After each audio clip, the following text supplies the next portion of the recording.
Chilli powder అన్ని రకాల వంటలకు పచ్చళ్లకు సరైన chilli powder. No colour, no chemicals.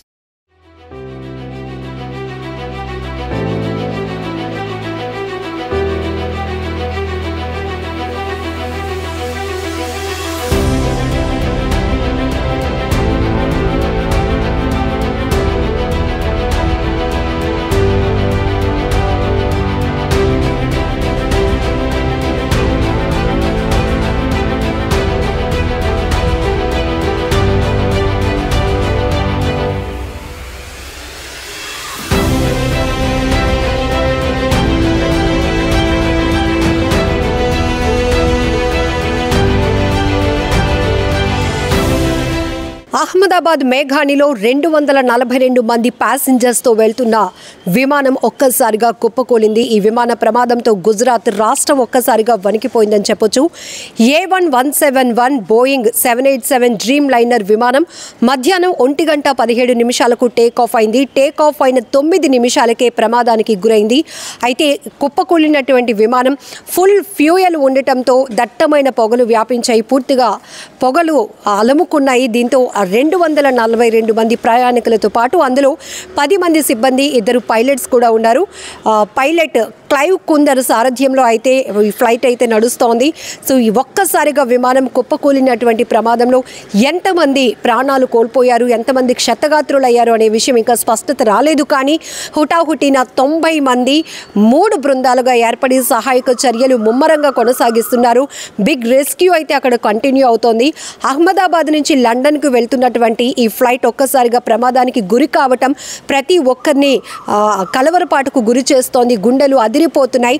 అందులో ప్రయాణిస్తున్న వాళ్ళు డీటెయిల్స్ గురించి ఇప్పుడు ప్రతి ఒక్కరు కూడా వరి అవుతున్నారు, టెన్షన్ పడుతున్నారు. ఏమైంది ఇప్పుడు, ఆ ఫ్లైట్లో ప్రయాణిస్తున్న వారి పరిస్థితి ఎలా ఉంది, మా వాళ్ళు ఏమైపోయారు అని కుటుంబ సభ్యులు ఈ విమాన ప్రమాదం తెలిసిన వెంటనే ఒక్కసారిగా ఆందోళనకు గురవుతున్న పరిస్థితి. ఇప్పటికే కేంద్ర ప్రభుత్వం కూడా ఇమీడియట్గా అక్కడ రెస్క్యూ కొనసాగించడం, అలాగే ఎందుకు విమానం ఈ ప్రమాదానికి గురి కావటం, కారణాలు ఏంటి అనే విషయంపై కూడా కేంద్ర విమానయాన శాఖ మంత్రులతో, అధికారులతో కూడా, అలాగే ఎయిర్పోర్ట్ అథారిటీ వాళ్ళతో కూడా మాట్లాడడం జరుగుతుంది. ఇప్పటికే ప్రధాని మోదీ ఫోన్ కాంటాక్ట్ అయ్యి అసలు ప్రమాదం గురించి ఆరా తీశారు. మరొక వైపు కుట్ర కోణం దాగి ఉంది అని చెప్పేసి విమానయాన శాఖ అయితే అనుమానిస్తోంది.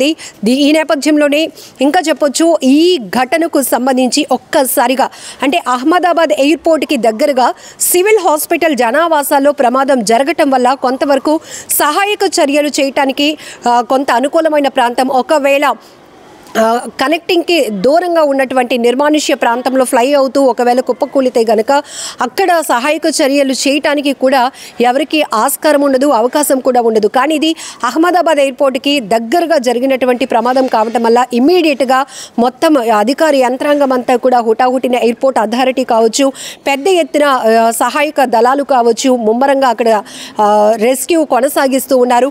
విమానం కుప్పకూలి తర్వాత దట్టమైనటువంటి పొగలు పూర్తిగా మంటల్లో చిక్కుకుపోయిన వారిని ఆ విమాన శకలాలు ఏవైతే ఒకవైపు మంటల్లో కాలుతున్నటువంటి ఆ శకలాలు తొలగించి అందులో చిక్కుకున్న వారిని రక్షించి స్థానికంగా ఉన్నటువంటి హాస్పిటల్స్కి అయితే తరలిస్తూ ఉన్నారు.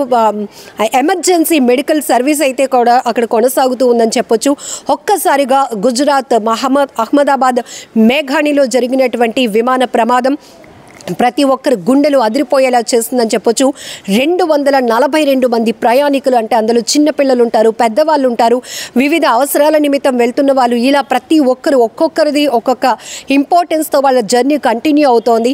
అలానే 9 నిమిషాలు టేక్ ఆఫ్ అయిన 9 నిమిషాలకే ఈ ఫ్లైట్ అనేది, ఈ విమానం బోయింగ్ 787 డ్రీమ్ లైనర్ ఒక్కసారిగా కుప్పకూలిపోవడమే కాదు, ఎందుకంటే ఇది అహ్మదాబాద్ నుంచి లండన్కి ప్రయాణం అవుతుంది కాబట్టి ఫుల్గా ప్రిపరేషన్తో ఉంటుంది. ఫుల్గా ట్యాంక్ ఫ్యూయల్ ఫుల్గా ఉండటం వల్ల ఈ ప్రమాద స్థాయి మరింత ఎక్కువగా జరిగిందని కూడా మనం చెప్పుకోవచ్చు. ఎందుకంటే ఆ ఫ్యూయల్ ఎక్కువగా ఉండటం వల్ల కూడా ఇమీడియట్గా అక్కడ మంటలు విస్తృతంగా వ్యాపిస్తున్నాయి. అందులో చిక్కుకున్న వారి పరిస్థితి గురించి ఒక్కసారి ఆలోచిస్తేనే భయం వేస్తుంది, గుండెలు వణికిపోయే పరిస్థితులు అనమాట. సో ఇప్పుడు ఈ ప్రమాదం ఎందుకు, ఎలా జరిగింది, ఇందులో కుట్ర కోణం ఏంటి అనే దానిపై కూడా ఇప్పటికే కేంద్ర ప్రభుత్వం దీనిపై ఇన్వెస్టిగేషన్ మొదలు పెడుతోంది. ఒకరి నుంచి ఒకరికి ఆరా తీస్తోంది. అసలు పైలట్ క్లైవ్ కుందర్ సారథ్యంలో నడుస్తున్నటువంటి విమానం టేక్ ఆఫ్ అయిన 9 నిమిషాలకే ఇలా ప్రమాదం గురి అవ్వటం కారణం ఏంటి, సాంకేతిక లోపాలు ఏమైనా ఉన్నాయా, ఇలా రకరకాల అభిప్రాయాలు కూడా వ్యక్తమవుతున్నాయి. రకరకాల కోణాల్లో అనుమానాలు కూడా వ్యక్తమవుతున్నటువంటి పరిస్థితి.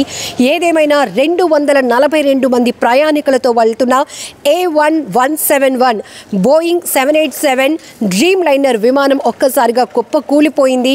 మంటలు అలముకున్నాయి, మంటల్లో కాలిపోతోంది.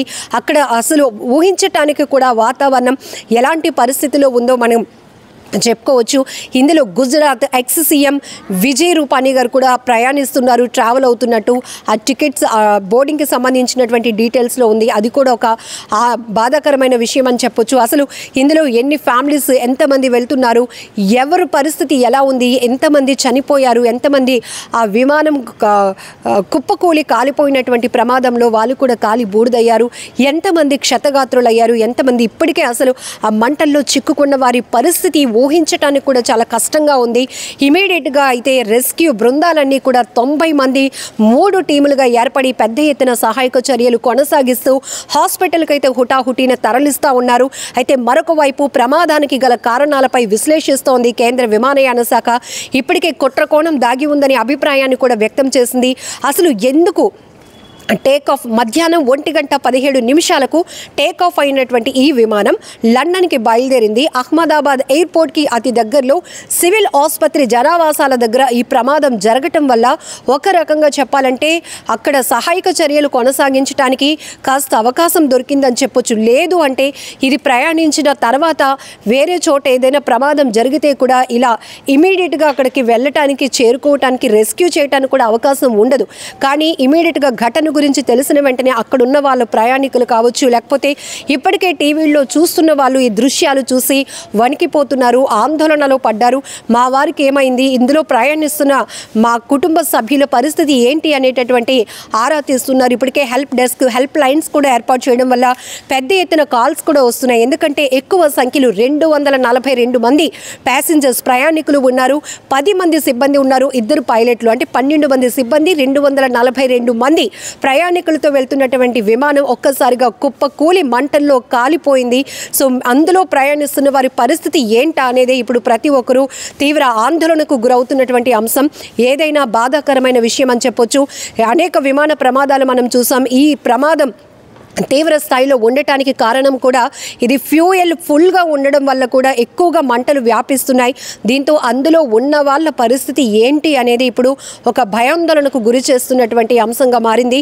ఏదేమైనా కూడా ఈ ప్రమాదం చాలా బాధాకరమైన విషయం. త్వరగా అంటే క్షతగాత్రులు ఎవరైతే ఉన్నారో వాళ్ళు త్వరగా కోలుకోవాలని ఇమీడియట్గా కేంద్ర ప్రభుత్వం కూడా అలర్ట్ చేసింది అందరినీ కూడా.